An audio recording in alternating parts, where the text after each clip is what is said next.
fortress on a hill. Thank you for joining us. I'm Henry. And I'm Danny. We're here to tear apart recent stories about our nation's armed forces and our veterans. We hope you'll take a critical look at what's happening with our military, and we hope you enjoy the show. Now, let's get started.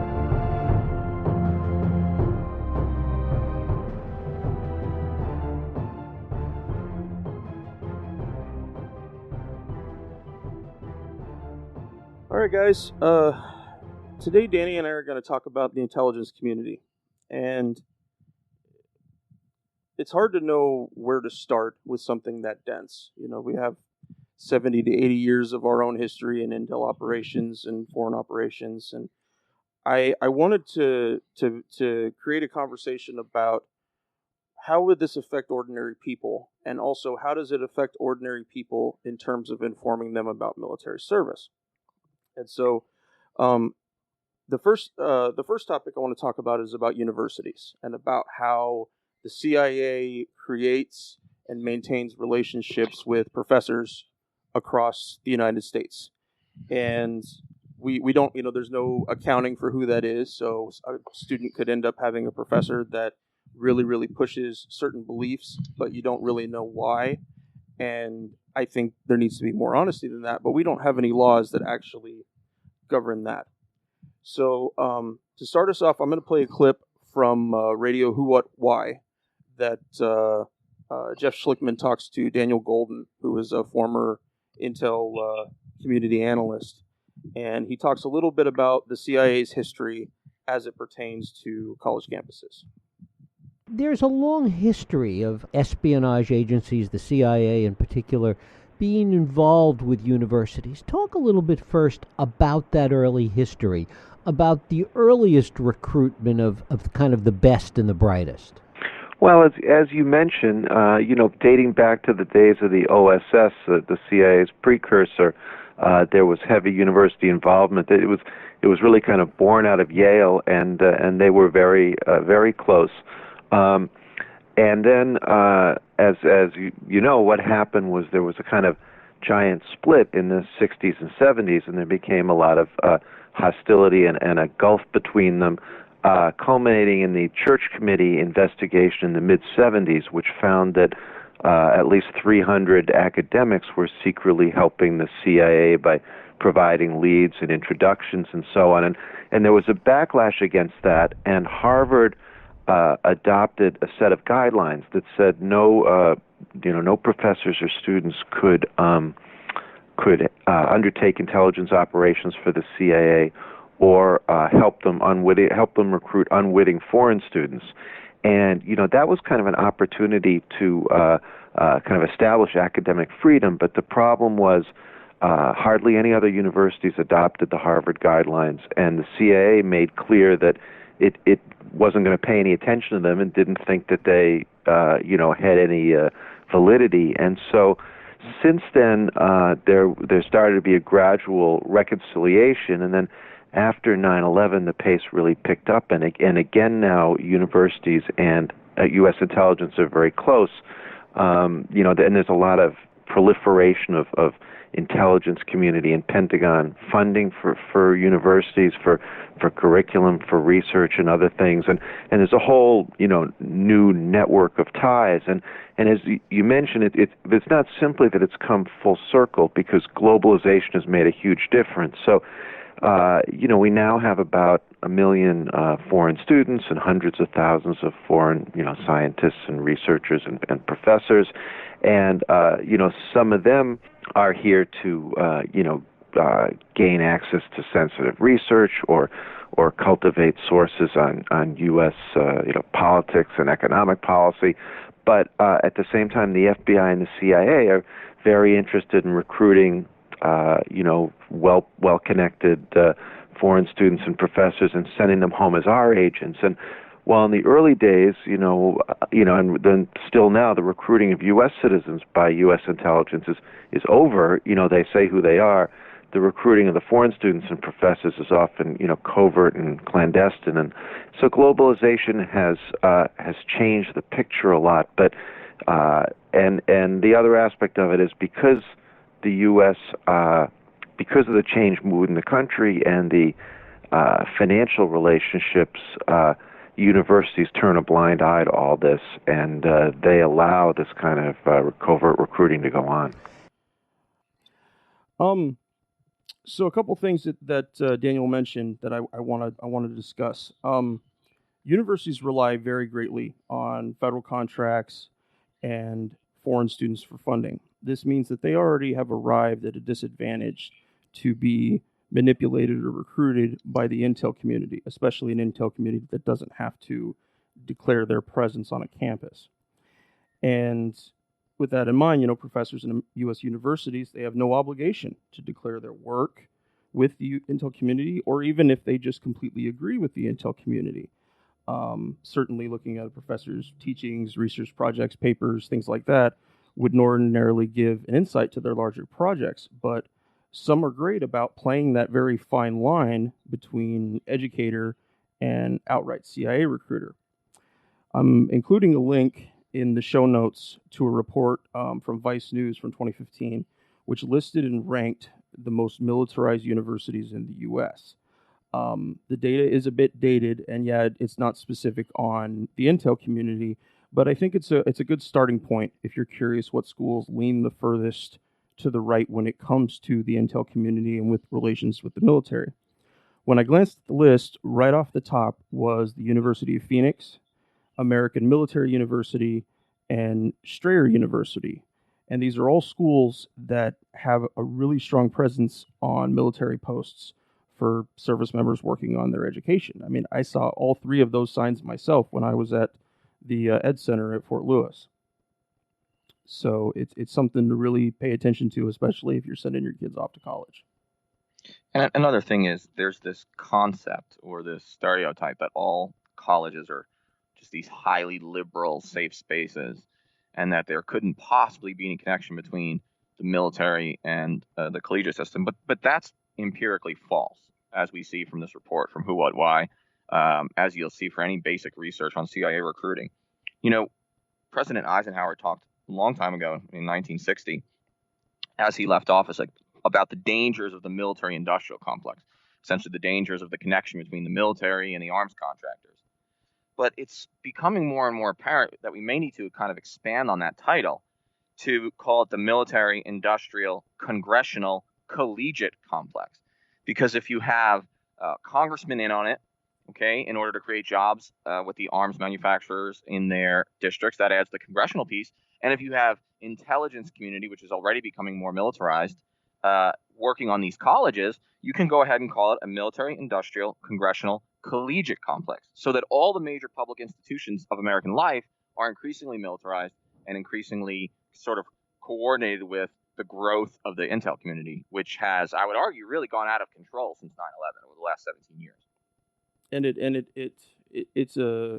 it's a self-serving and self-sustaining system. Each of these pieces ends up growing other pieces, which in turn feeds the whole monster. So if a single person is involved in any one part, they may understand what happened with them and might even critique it, but unless you understand the full circle of how this cycle of life of intel community, military industrial complex, university system, how all of that works together, and maybe that's something that'll get studied in more detail as time goes on.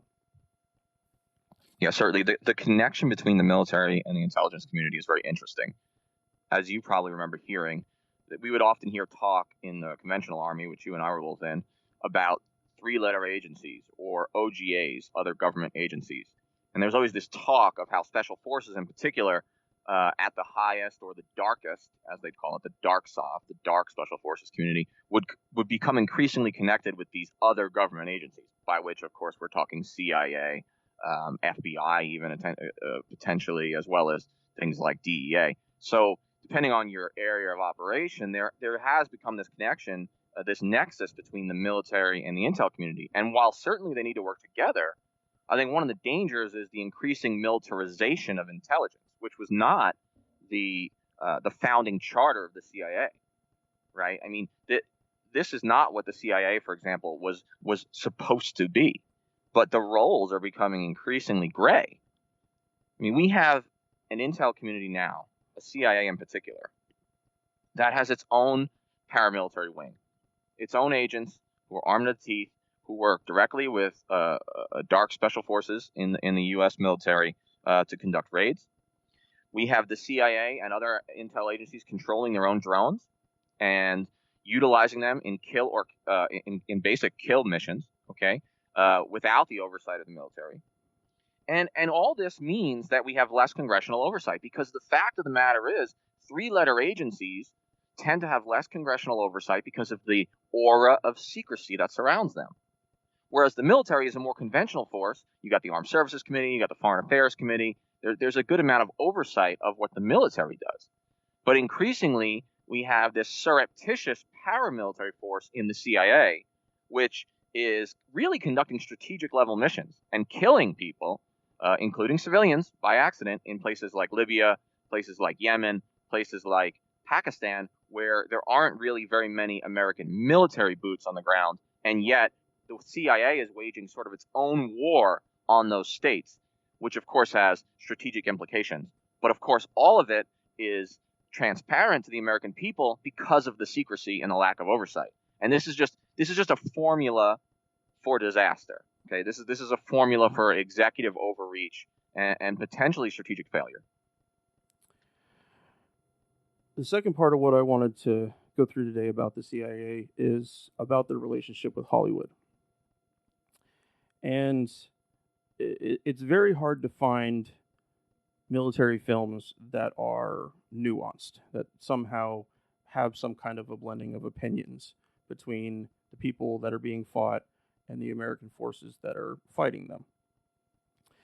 And I recently found a great new podcast that discusses this exact thing about the CIA's relationship with Hollywood. It's called Clandestine. And they do direct movie reviews on intel community connections to films. They discuss CIA ties to filmmaking since the agency began. And they discuss how pop culture in films from an intel military community standpoint is shaped for ordinary people. So I was looking through the episodes, and I immediately was drawn to one about The Rocketeer and Iron Man, 2 films that I absolutely love. Now, The Rocketeer was one of my favorite movies as a kid. And for those who haven't seen it, it's about a stunt pilot from the 30s who discovers a man-wearable rocket that he uses to woo crowds at air shows and be a thorn in the side of the film's villains. And the villains in the film are actually the Nazis, led by Timothy Dalton as their kind of British accent frontman who's trying to steal this rocket for use by the Third Reich. Now, just off the bat, I'm reminded of one of my favorite lines from the film. Paul Sorvino's in this movie, and he plays a mob boss who unknowingly works for the Nazis. And at one point in the movie where the truth is revealed about that connection, he goes up to Timothy Dalton, sticks a 45 in his ribs, and tells him point blank, "I may not make an honest buck, but I'm 100% American, and I don't work for no 2-bit Nazi. Let her go." So here we have an American criminal, a guy, a member of the mob, saying that by the mere involvement of the Nazis in some way, he will reluctantly join the side of the good guys. And it's at this point in history where the film's concerned. The film takes place prior to our involvement in the war. The Nazis have started to rise, but I want to say it was somewhere between 35 and 38, but I don't think the invasion of Poland had happened yet. And yet we're already seeing this point of view being pushed a little harder. It seems to reinforce that view that the Nazis were known to be this bad, that we'd always have chosen to side with the Allies in any version of history that involves the Nazis. And like Mike Pompeo saying that he knew the Iranians were cheating on the Iran deal, it gives the impression that a group or an individual would have always done the terrible things they did, absent any historical evidence to the contrary. And understand, I got no desire to defend Nazis, but it's important we understand how movies like this affect us. The Patriot is an amazing film until you realize that almost everything in The Patriot has absolutely no historical context beyond, quote, "the Americans fought off those British assholes and now freedom for everyone." I made that up. That's not in the movie, but I think you get the point I'm trying to make. Absolutely. And it's not really Hollywood, but we're talking about popular television shows, especially on premium cable. And I'm reminded of the way the intel community is portrayed in a show like 24, which was very, very Yep. popular for quite some time, especially when we were in Iraq. And then a show that's ongoing like Homeland, which I'm actually I'm a fan of the show. It's really, really exciting. But in 24, constantly, over and over again, the American people are treated to a reality where torture works, where torture is an acceptable way, in fact, potentially the only way to stop an attack on the United States of America. Now, it's interesting because the Senate report on enhanced interrogation techniques post 9/11, really from about, it covers essentially the entire Bush administration. The intel report of the Senate Intelligence Committee said that actually there's no evidence that torture ever worked. In fact, if anything, torture led us on a lot of wild goose chases and into a lot of false sort of leads, because people who are tortured will say anything to make the torture stop. And so we have these two realities. We have the real world where FBI agents like Ali Soufan, who were very much involved with the FBI, tell us that, look, giving the guys a pack of cigarettes and building trust with them, that's what got us the information, not CIA torture. And we got these reports from the Senate that make it rather clear that this was a complete failure, the torture program, beyond its immoral aspects. But in 24, which is what most Americans are watching, most Americans don't have time to read like 1,000-page senatorial reports on torture. No, they watch 24 because they want a break after work. But they're treated to this false narrative that torture works. And then let's look at a show like Homeland. I mean, I could tell you something about every single season of Homeland that gives us the impression that the CIA can do anything and that it's utterly out of control, but it's in the best interest of the United States. But I'll just talk about the last season, okay, the most recent season, which hopefully some of our listeners watched. In that season, an FBI agent has turned and is working for the Russians, okay? It's very timely and sort of relevant to the Russian meddling or alleged meddling in our elections. And the CIA, okay, and a team led by Carrie Bradshaw, the key character of Homeland, as well as Saul Berenson, her boss, they capture this FBI agent who's an American citizen. They interrogate him at a black site within the United States without a lawyer present. And then, in order to convince him to turn on the Russians, they actually poison him into thinking he's having a heart attack, because then he would think his Russian benefactors were actually trying to assassinate him to shut him up. And this is an American citizen being tortured and led to believe that his heart is about to stop on U.S. soil at the behest of the CIA, which, based on basic charter law, is not supposed to operate domestically. So what is the point? I think it's the same one that you're making about the Hollywood community. It's that the television community, these popular dramas, some of which are actually very well written and very well done, give us an impression of a CIA that is out of control, but in the best interest of the United States, where torture works, where torture is acceptable, where we just have to get used to it because that's what's necessary. That those sort of dark things must happen in the shadows in order to protect America. And it's a false narrative, and I fear it leads Americans into giving too much leeway to the intelligence agencies to essentially get off the rails and do whatever they want. Absolutely. No, I know that there's a certain how I'm thinking the word a certain symbiosis between the people that make television and movies and stuff and the government, because in order to produce certain movies, I made some notes here about Black Hawk Down. There's no way you could have created that movie with any kind of visual authenticity without the help of the military. Black Hawks, Little Bird helicopters, all of the equipment that was needed to fit that into an actual story that seemed like it was actually happening.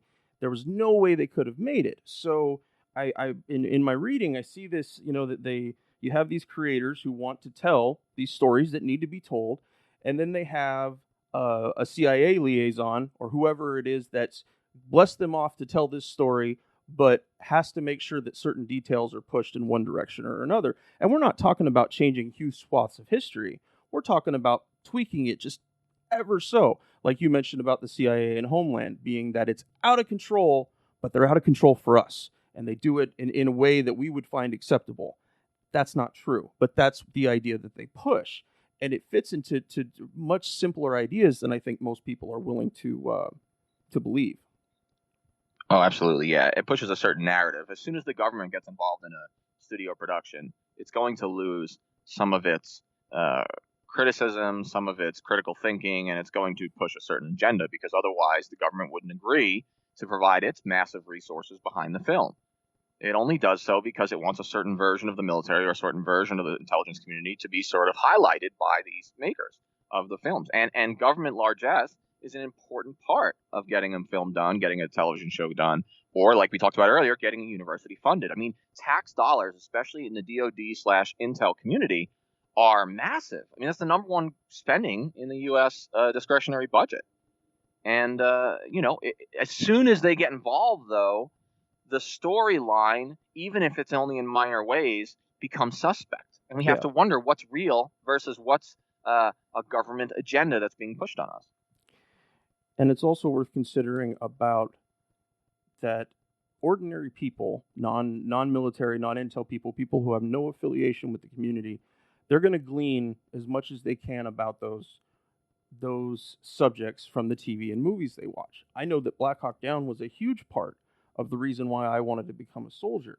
Never mind that so many things about the film just didn't seem honest, but it really hit me. It really got to that point of it. And I go back over it and I think about different lines. It's like, wow, that really could fit into a recruiting poster so well.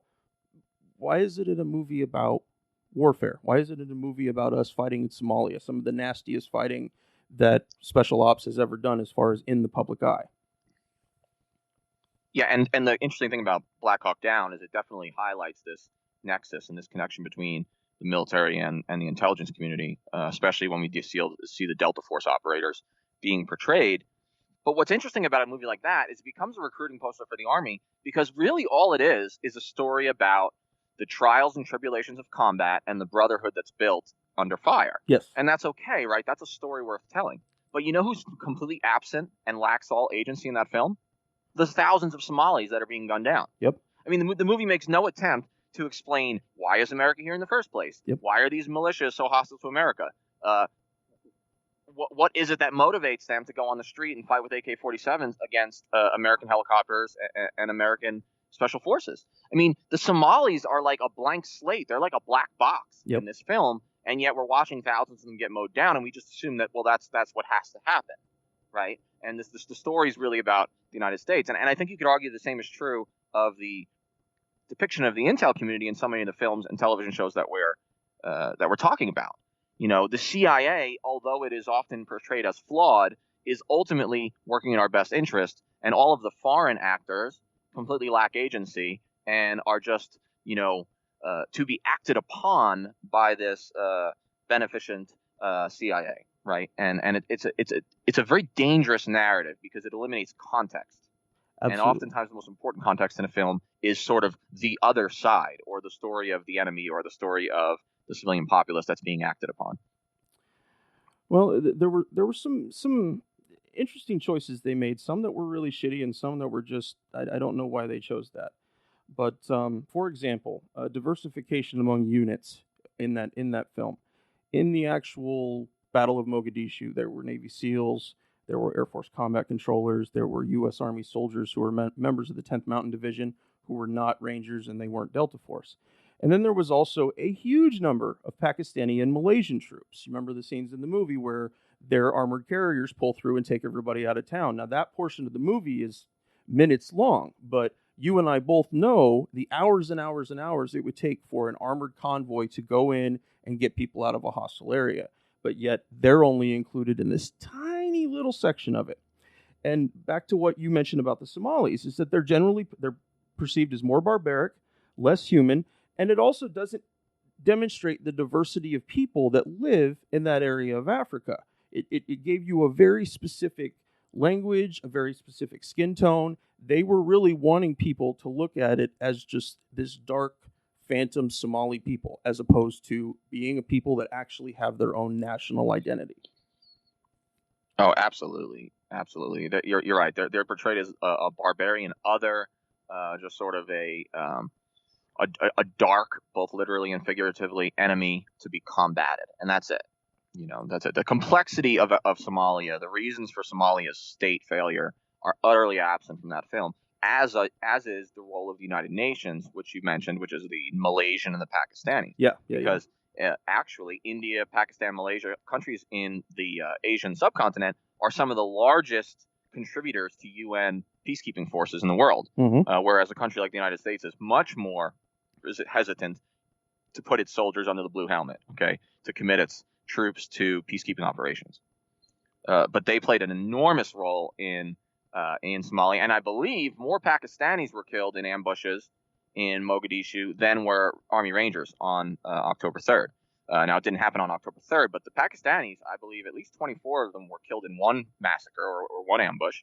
And so they bled a lot for the humanitarian concerns of Somalia, for the efforts to put back Humpty Dumpty together, and yet they're completely absent from the story. And if they're there, they're just a sideshow. They don't have any real authentic agency. I want to say that ambush happened before the 3rd. I think that was actually part of the precursor that got the Rangers in the Delta in country there, that those 24 were killed. But so my last thought about Black Hawk Down is about when it was released. And Black Hawk Down came out in the short period between September 11, 2001 and October 19, 2003, when we invaded Iraq. DOD and the CIA definitely see these kind of films as recruitment tools. And as I mentioned here, it was my favorite film for a long time. It wasn't until I fully understood how historically inaccurate it was and how leaned it was to one side that I started saying, this is fucking bullshit. But for a long time, that was how I saw it. And I believe that was an honest display of American military power at work, and that they were actually trying to help people. And none of that is true. Absolutely. I had, something else I wanted to talk about in the intel community is Gina Haspel and her candidacy, and now her approval as the head of the CIA. Gina Haspel is an interesting figure. Bloody Gina.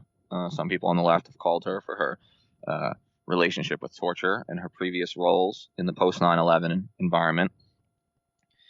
She got through. She got past, despite the fact that she was complicit in torture and actually commanded black sites where torture was committed in the post 9/11 period, particularly in the first administration of George W. Bush.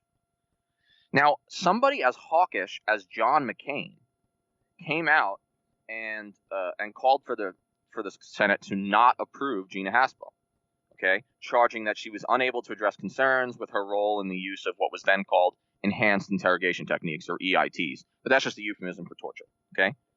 McCain said, quote, "I believe Gina Haspel is a patriot who loves our country." So he recognizes that she has served her entire career, at least purportedly, in the interest of the United States. But then he follows that by saying, however, her role in overseeing the use of torture by Americans is disturbing, and, quote, her refusal to acknowledge torture's immorality is disqualifying. This is coming from John McCain, who was himself tortured by the North Vietnamese in the Hanoi Hilton during the Vietnam War, and who is the chairman of the Armed Services Committee. John McCain has basically never seen a country he didn't want to invade. Him and Lindsey Graham are probably the two most prominent hawks in the United States Senate, who always want more surges, always want more escalation, are always ready for the United States to engage in the next regime change. But even John McCain, probably because he'd been tortured, came out against Gina Haspel because of her role in torture. Furthermore, the only reason that Gina Haspel gets approved is that a number of Democrats, just a few, switched sides and voted for her. And I think what this shows us is the bipartisanship of militarism. Mm-hmm. Not a supermajority, but definitely a plurality of senators and also congressmen essentially support giving a blank check to the intel community and writing off the, quote, mistakes of the past and not prosecuting them. This all goes back to the essential torture debate. And it goes something like this. Gina Haspel and her supporters have told America, have told the public, that yes, she was complicit in enhanced interrogation techniques, which they don't want to call torture, but is torture by any international definition in international law and American national law. But they say she conducted the torture back when it was legal. Well, think about that for a second. Her argument is, I was just following orders. Whose orders? The President of the United States, through his legal counsel, John Woo was one of them, who wrote these memos, that were never approved by Congress, were never approved by the American people in any sort of vote. But the executive, the president said, and his lawyer said, that these enhanced interrogation techniques are allowed. And they listed them out, actually. One of slapping is okay, confinement in tiny spaces, stress positions, and even waterboarding, right? There's this whole list of torture techniques. And how do we know that waterboarding is torture? We know because in the aftermath of World War II, the United States prosecuted and executed Japanese commanders who had waterboarded American soldiers. They called it the water cure or water treatment at the time, but it's precisely the same sensation of what the CIA conducted on alleged terrorists post 9/11. This torture debate, this I was just following orders debate, is very fascinating when it's attempted by an American intelligence agent like Gina Haspel. Why is that so interesting? Because that exact argument of I was just following the orders of my president or of my country as they then existed was the exact same defense used by Nazi war criminals and Japanese war criminals in the aftermath of World War II. The international community, led by American judges, including the former Supreme Court Justice Jackson, explicitly rejected that argument. Explicitly rejected the I was just following orders argument. It's also been called the Nuremberg defense. Gina Haspel is not a Nazi, and she is not as brutal as the Japanese who conducted the Bataan Death March on American prisoners of war. However, she is a torturer. She was complicit not only in torture, she also destroyed tapes and other evidence of the CIA's torture or ordered the destruction of those things. And she has attempted and victoriously applied the Nuremberg argument and foisted this on the American people. And that's the story, guys. That's the big story that you're not getting in the mainstream media. Gina Haspel is not a Nazi, but she has a lot of blood on her hands. And she used the same defense as the Nazis to get herself approved as head of the CIA, as director of the CIA. This is an explicitly rejected argument in international law and by the United States in the past. But now, today, in the post 9/11 period, the American Congress, the Senate, and even the House, as well as most agencies of the federal government, are willing to accept the Nuremberg defense. That is profound, and that is ethically disturbing. As I was listening to you, I kept hearing lots of small examples of how our military-civilian divide has just almost eroded completely. Like, the task that we see Bernie Sanders take some to when he does hearings needs to be how these things are handled. Ron Wyden would be a great example. Ron Wyden's on the Senate Intel Committee, and over the past decade or so, I've seen him just tear people a new one over our privacy laws and stuff. But even for him, there are certain things that he still votes for, he still signs off on. And that's where I think it's when you see the people that you would say they should be fighting the good fight and they have before, but they're not anymore, it really points out something to you. Absolutely. Absolutely.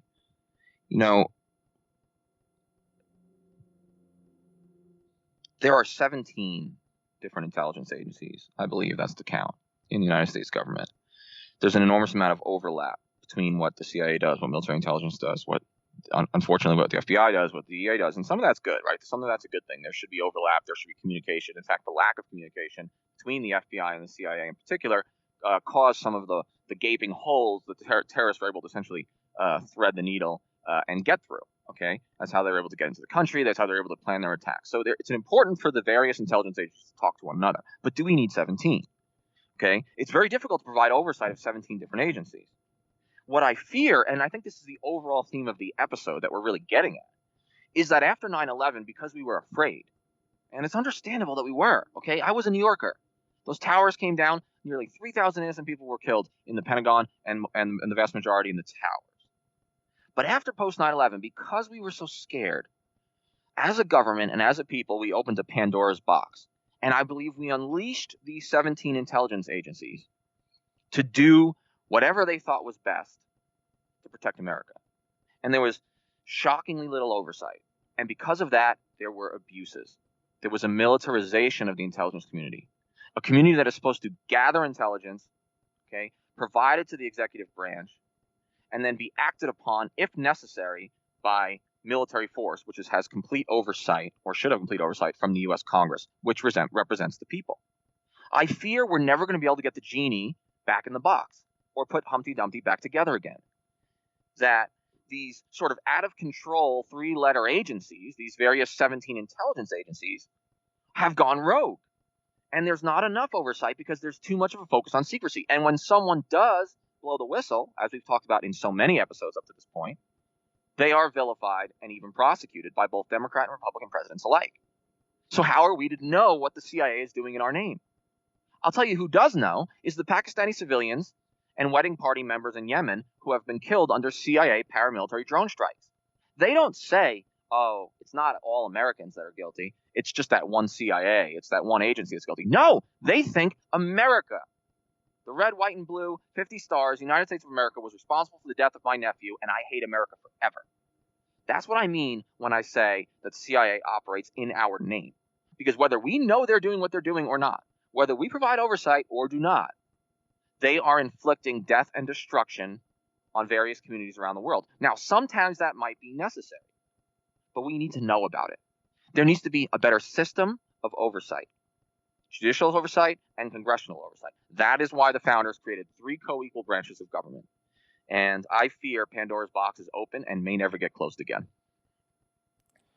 Yeah, no, I how do we, and how do we ask people to deal with that fear, especially if they're veterans and they have now lived war experience that push them in the same direction? That we want to, if we can look back at that through a more innocent lens, that if something different had happened for them back then, like I'm thinking of you and me right now, that how different would your service have been, all the years that you've spent in? How different would my 6 years as an MP had been, not simply because of the act, but because of the fear that followed, and that carrying that feeling over into so many other things of parts of our society and especially parts of our military. Yeah, absolutely. So it's a really strong point all around, because the effect of all that really did trickle down to the conventional army in so many instances. I mean, look at Iraq, for example. We would never have invaded Iraq if the intelligence community had not failed the American people.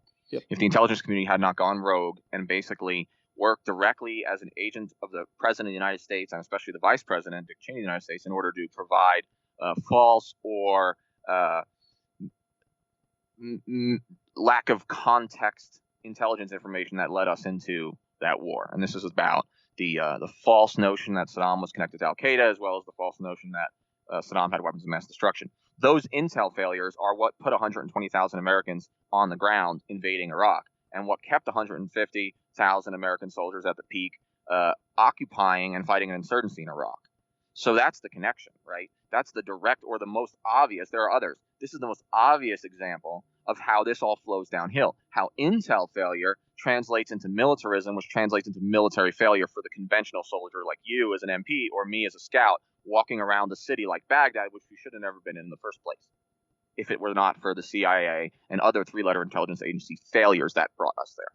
Okay? And that's the kind of stuff, that's the Pottery Barn rule, right? As Colin Powell called it. You break it, you buy it. The intel community was complicit in breaking a place like Iraq, or convincing the president to break a place like Iraq, and then we, the conventional military, okay, the less cool, less tricky gear organization, we're the ones who had to bear the brunt of that. And for the most part, the vast majority of casualties in wars like Iraq and Afghanistan were absorbed by the more conventional units rather than special ops or intel agencies themselves. No, I just wonder how different our lives in America would be. That we can't control everything. We couldn't control. I mean, we were definitely involved in Osama bin Laden and his choices up until pushing along 9/11, but there's always opportunities for us to make a change. There's always opportunities for us to say we're not going to, and it's usually no. It's usually the answer is no. Whatever the question is, as far as a military operation, a clandestine mission, it's usually saying we don't know enough. We're concerned about too many people are going to get hurt, and the answer should just be no. But these days, it's much more often yes. The generic answer to any military, anything we say could make it a little bit safer, a little bit harder. The answer is yes, and we need to get away from that. Absolutely. Yeah, what's the point of all this? What are we calling for? What's the so what? I think it's that we have to have more oversight over our intelligence community, that we have to demilitarize certain aspects of the CIA, put those military roles back inside the conventional Department of Defense forces so that they can have more oversight of intelligence from the Senate and the House committees. I think that we do have to try our best to get that genie back in the bottle. Until we do, we are always going to have a series of three-letter agencies spearheaded by the CIA fighting wars in America's name. Thank you for joining us today. Please come join the conversation at www.fortressonahill.com.